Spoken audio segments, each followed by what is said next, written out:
Hi guys, welcome back. Today we're going to be doing one of these DIY bend it yourself, weld it yourself front bumpers. We've done the rear bumper in the past. This one, excuse me, we got off eBay. I'll show you all the stuff it comes with. It came with some directions. If they're anything like the last ones for the rear, they're pretty easy to follow. This would just be a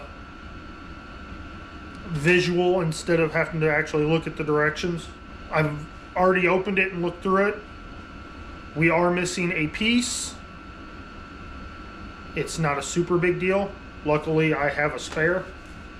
But let me bring you over here and show you what we're doing, and then we'll get set up and get to bending. All right, so you can see here it comes with a whole bunch of flat and a whole lot to it. Here's the directions. It's just two pieces. They're calling it an AT49. I don't know what that is, but there's not a lot to it. I did want to show you. I believe you're supposed to have two of these. When we did the other Cherokee, let me reach down here and grab this one.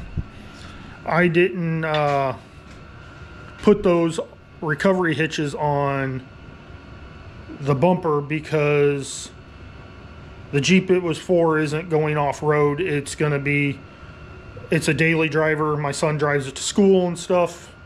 He don't go, my youngest son, and he doesn't drive it off-road. So we didn't put them on. Luckily, I kept them, and this is the spare. So we now have two for the front of our bumper. So I'm gonna get all this laid out somewhere, get everything set up and ready to go, and we'll start bending and welding. All right, y'all. So this, they're calling it the center section, is the first piece we're gonna bend. You could put it in a vise, or however you want to do it. I'm just going to use some clamps, and I am going to attach it to my workbench. Evidently not with this clamp because it just broke. You can use pliers, vice grip, whatever. I'm just going to use a set of little crescent wrenches. There is no front or back on this, so grab it, bend at 90 degrees, and you're done. I have a Klein digital gauge here. Alright, so I'm going to bend this up to where I think it's 90. Then I'll put the gauge on it and check it. Now, before I get started, you have little pieces left in here. Expect them to break. I know when we did the rear bumper, they broke quite often.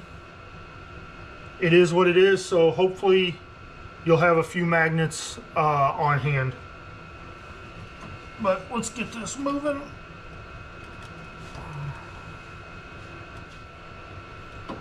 All right, that's 90. Now, if you wanted, you could tack in here. I didn't have any brake on this go, so I'm going to leave it for now and move to the next step. All right, so now we have the winch plate, as they're calling it. This is going to be super easy. Again, there's no labeled front or back. You're going to just kind of pick a direction and go with it. We're going to bend up both corners and this little flap here all to 90 degrees. So we'll make sure we have our trusty magnet. As you can see, it came shipped with pre-rusted, so it's just kind of like a dust more than anything. It's got a coating on it, it's not really hurting anything. Plus, before I rhino line it, eventually it'll get sanded down. So we're gonna just pick a side here, pick a side, any side. I think what I'm gonna do is loosen these up just a shade. I just need to be able to get a hold of it. And we're gonna bend this side first. So again, put that on there. My handy dandy wrench.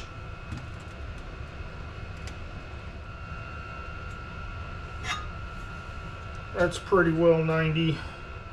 Before I weld that, because I'm at 89.2, once I break the welder out and whatnot, I'll bend it a little more I'll put a magnet up there, I'll bend it a little more, and I'll actually make sure it's 100% at 90 degrees.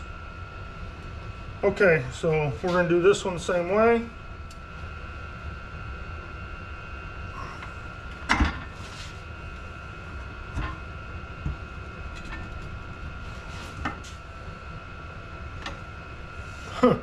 Couldn't do that again if I tried. I was trying for 90, 89.2, 4-ish.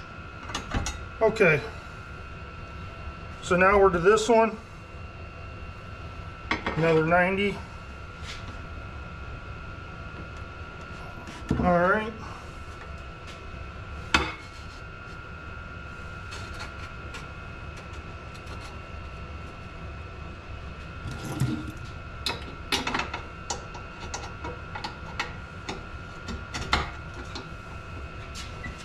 And away we go. 89.7, close enough. All right, as you can see, this is really easy, guys. I mean, as long as you got something to measure your angles, I mean, this right here would work. Speed square can be used. All right, y'all. So the next thing you're gonna bend is these wings. Now with these, you have two, and you got to bend them in mirror image. So, okay, so you have two lines on it. It's a double 90. So I'm going to bend. I'm going to try to bend this top 90 first and then bend the bottom 90. I think it'd be easier, but the steel may have other ideas. So let's see what we can do here. Okay.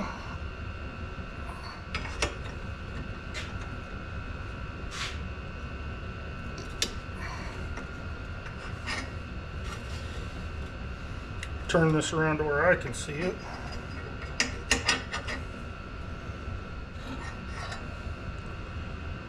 Okay. Now,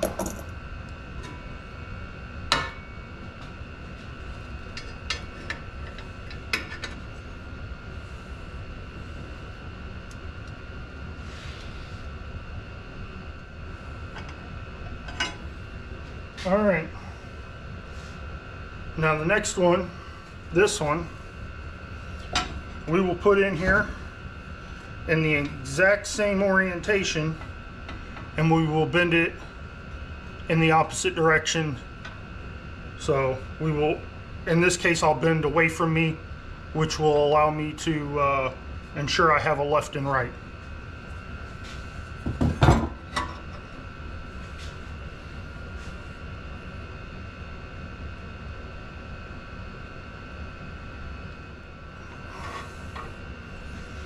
Okay, It's pretty close. Now we'll bend this one.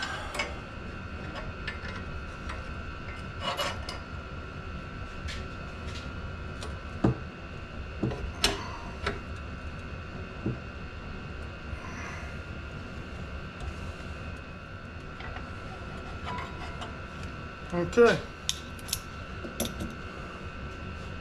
Another one done. Okay. These are the last two. And we have a new angle to bend. The new angle is going to be 65 degrees. And we will be bending a left and a right. So we're going to use the same premise as before. So your long angle, not this short little tab, is what you're going to bend to 65 degrees. So we're going to put our angle finder on here, zero it, and to 65 we go.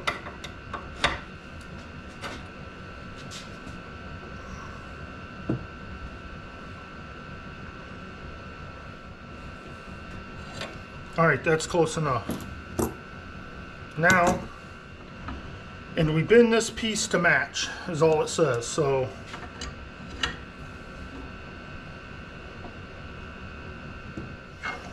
I'm going to bend it till it all touches. I've done that. That's what the finished product looks like. So we'll put this one in, we'll do the same thing. 65 degrees once again.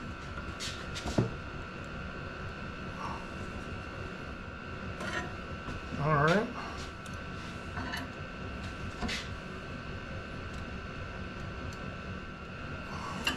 There we go.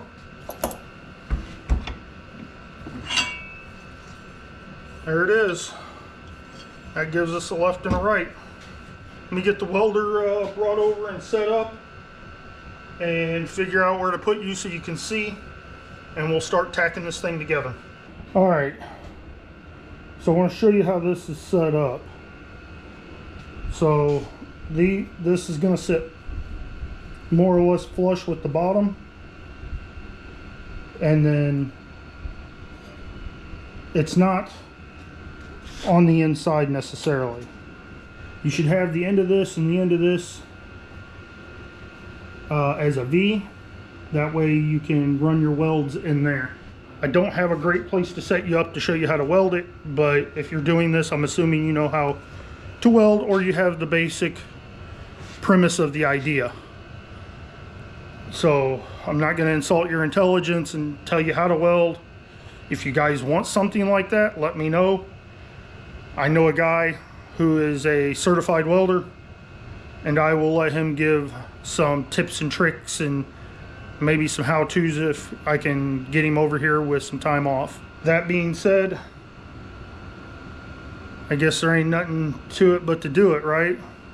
So I'm gonna get this tacked in. I'll come back, I'll show you what it looks like. All right, guys. So as you can see,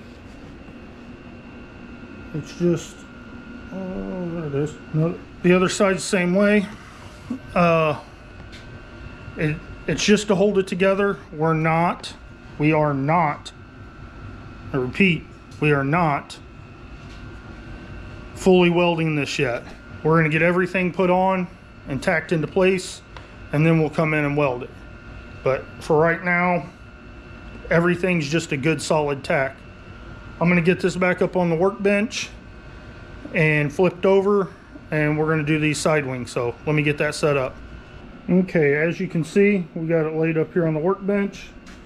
I want to show you how this fits together. The directions are not great. So you're going to want that right there, you know, pretty even. This is your upper, or upper in this orientation, and then the inside, you're going to want that flush with the top. You can see how everything's butted together. So what we're going to do is we're going to put a tack here, here, and then a couple along this. Again, these will be heavy tacks because we are going to have to flip this thing back over, and we don't want it to snap apart while we're doing so. So now that you know where I'm putting them and what it should look like, I'm going to go ahead and do that.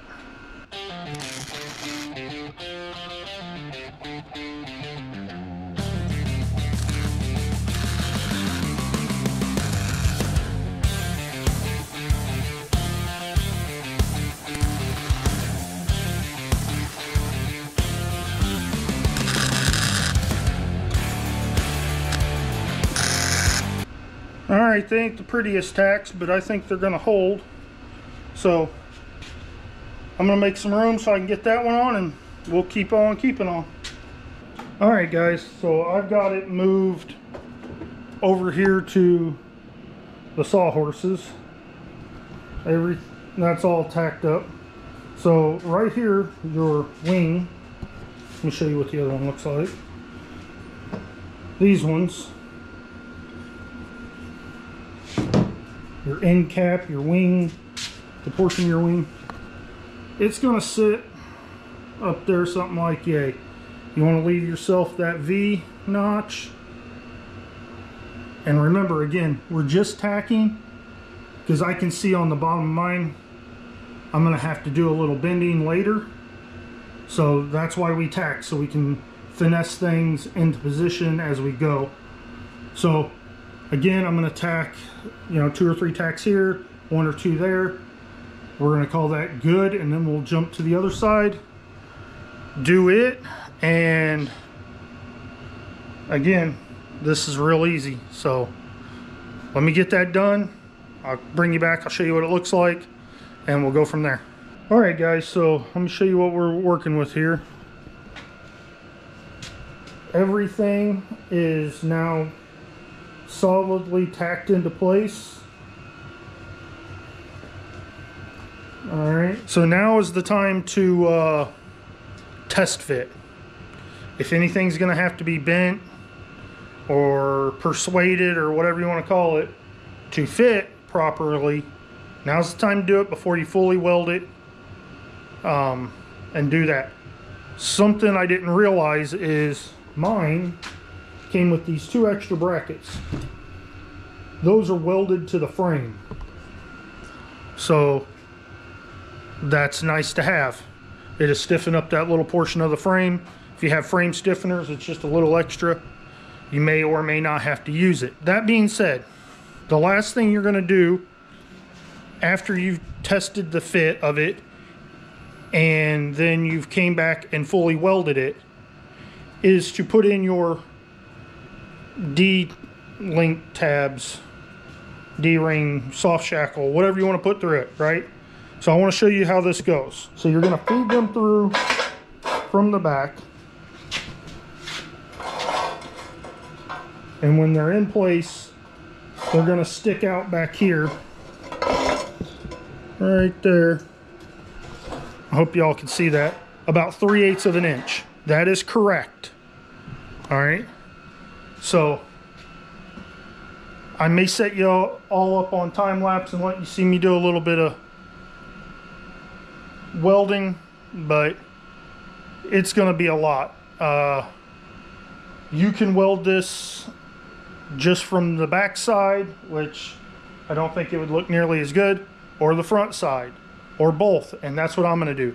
I weld all my stuff front and back because when I hit something, I want it to know it got hit. And I need all the practice welding I can get, and this is a good way for me to do that.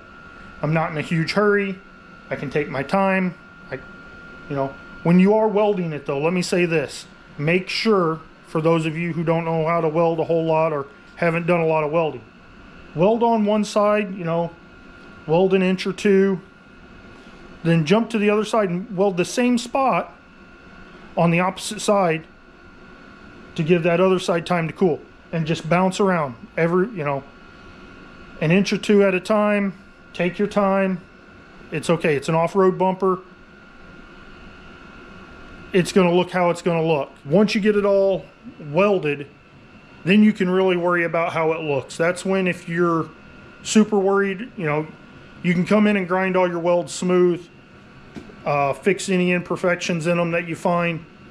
But if you're looking for something to be, I mean, just the chef's kiss, and you're wanting to Bondo it and stuff, that's when you do all that. Right now, we're worried about getting it put together, making sure it's solid, and it's going to do the job we need it to do. So, like I said, I'll get you set up somewhere here on some time lapse, and I'll get to welding this whole thing.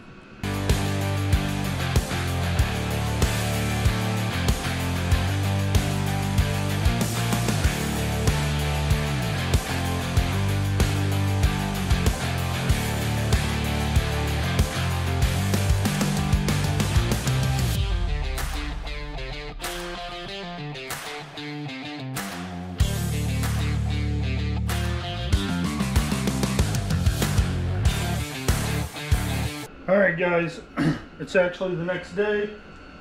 I welded last night till I couldn't weld no more. We've got it almost done. A half a dozen more welds to make or so. And then it'll be time for putting in the D-shackles or D-links or whatever, welding them pieces in. And then going back and doing a preliminary grind or sand or whatever you want to call it. So I'm gonna set you back up on time lapse, and we will see what we can get out of it.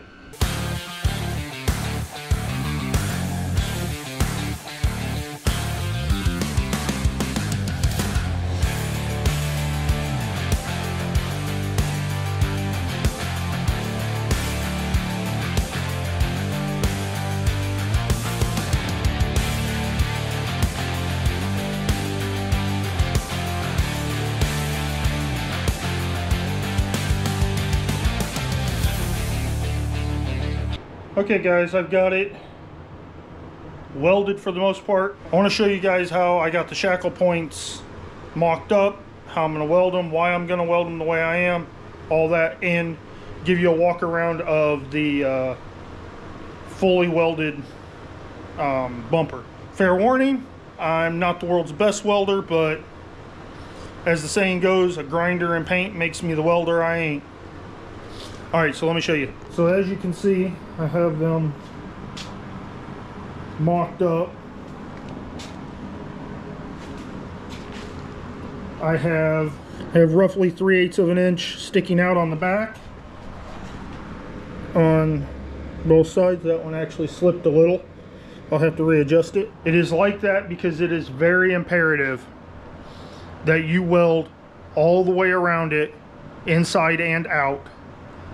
You have to remember, you are going to be trying to yank your, well, I guess in this case, a Cherokee out of mud, off of a rock, wherever you're stuck at, and have to have recovery done. So you do not want that ripping out and smacking the vehicle in front of you, or God forbid, an innocent bystander. So this is the biggest warning I can give you. Make sure that you weld that really well. Alright, that being said, let's give you guys a look here. Again, I am not the greatest welder in the world, but they do hold. They get the job done, and I'm going to rhino line it, so it's not got to be 100% perfect.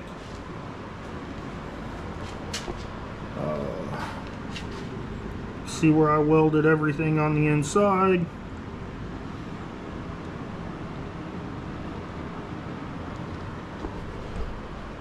So alright, I'm going to go ahead and get the shackle points welded in, and then done. Well, until I have to start grinding on it.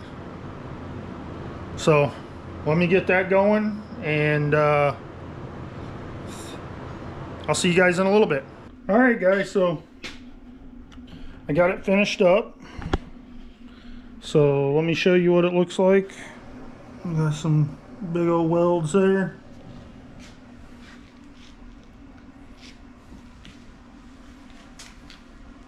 Now comes the toughest part. I'm gonna grind it. You don't have to. You're more than welcome to. I'm gonna clean it up with a flat, well, probably a bunch of flat discs, and probably over the course of the next day or so. And it'll be done. So for you guys, it'll be just a blink of an eye. For me, it's gonna be a long while later, but we'll get her done and show you what she looks like all finished up prior to rhino liner or bed liner, whatever I put on it. So we'll see here in just a second. Hey guys, I've done all my final welding, as you know. I've went through and done all the grinding I'm gonna do.